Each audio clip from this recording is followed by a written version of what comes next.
दुखों में अपने बेटे का, परिवार का खोने का दुख सबसे बड़ा दुख होता है।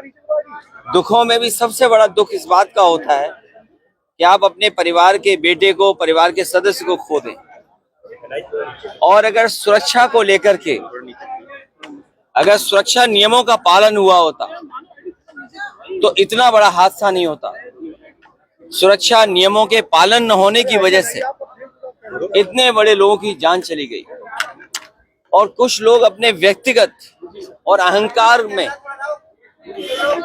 किसी की सुनना भी नहीं चाहते हैं।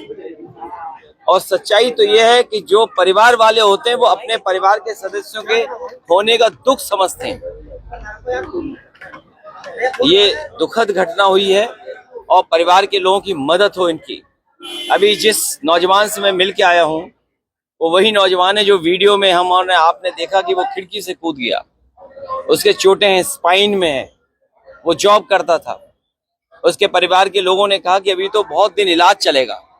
उसकी माँ नहीं है और परिवार का कौन देखभाल करेगा।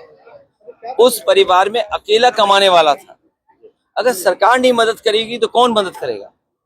ऐसी घटनाओं में सरकार की जिम्मेदारी बनती है कि पूरी मदद करें।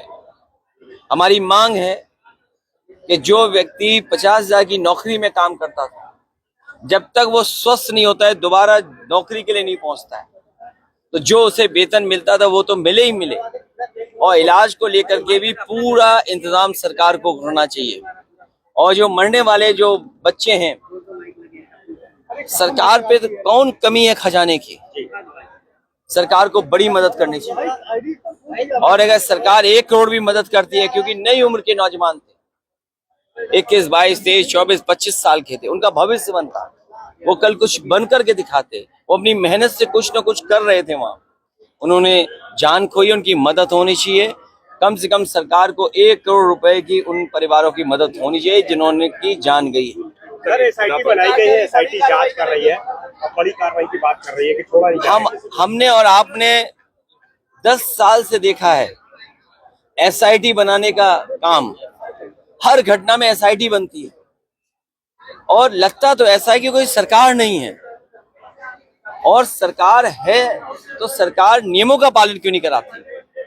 और इस सरकार में जो नक्शे पास हुए होंगे, जो एनओसी मिले होंगे, फायर एनओसी तब मिलेगा तब जाकर के नक्शा पास होगा। लेकिन कौन लोग थे जो फायर एनओसी के लिए अपनी जेब भरते थे और जेब का खजाना कहां तक लेकर